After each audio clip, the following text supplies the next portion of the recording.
మేడారం మహాజాతరలో అసలైన ఘట్టం ఆవిష్కృతమైంది. ఆ మహాఘట్టాన్ని ఇప్పుడు మీరు బిగ్ టీవీ స్క్రీన్ పైన చూస్తున్నారు. కోట్లాది మంది భక్తుల కళ్ళలో వెలుగులు నింపుతూ వనదేవత సమ్మక్క తల్లి జనప్రవేశం చేసింది. చిలుకల గుట్టపై నుంచి తల్లి ఆగమనాన్ని సూచిస్తూ ములుగు ఎస్పీ రామ్నాథ్ కేకన్ గాల్లోకి కాల్పులు జరిపారు.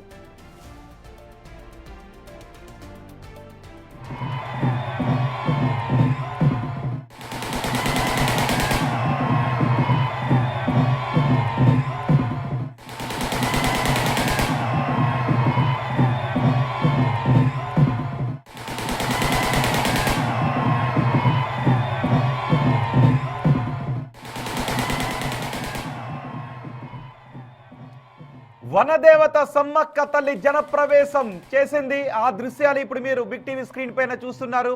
చిలుకల గుట్టపై నుంచి తల్లి ఆగమనాన్ని సూచిస్తూ ములుగు ఎస్పీ రామ్నాథ్ కేకన్ గాల్లోకి కాల్పులు జరుపుతున్న దృశ్యాలు ఇప్పుడు మీరు బిగ్ టీవీ స్క్రీన్ పైన చూస్తున్నారు. ఇది మేడారం మహాజాతరలో అసలైన ఘట్టం. ఈ అసలైన ఘట్టం ఆవిష్కృతమైంది. కోట్లాది మంది భక్తుల కళ్ళలో వెలుగులు నింపుతూ వనదేవత సమ్మక్క తల్లి జనప్రవేశం చేస్తున్న దృశ్యాలు.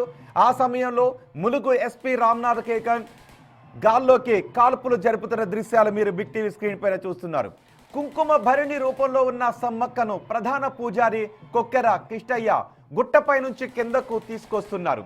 తల్లి సమ్మక్క అంటూ గిరిజన పూజారులు భక్తుల జయ జయ ధ్వానాల మధ్య తల్లి గద్దెలపైకి బయలుదేరింది. 5 అంచెల పటిష్ట భద్రత ఉంటుంది ఇక్కడ. ఈ 5 అంచెల పటిష్ట భద్రత మధ్య భారీ పోలీసు మోహరింపు, భక్తుల భక్తి శ్రద్ధలతో కూడినటువంటి కేరింతలు ఇవన్నీ మనకి కనిపిస్తూ ఉంటాయి. అవే ఇప్పుడు మీరు బిగ్ టీవీ స్క్రీన్ పైన చూస్తున్నారు. భారీ పోలీసు మోహరింపు నడుమ తల్లిని మేడారం గద్దె పైన ప్రతిష్ఠించనున్నారు. ఆ దృశ్యాలు ఇప్పుడు మీరు బిగ్ టీవీ స్క్రీన్ పైన చూస్తున్నారు.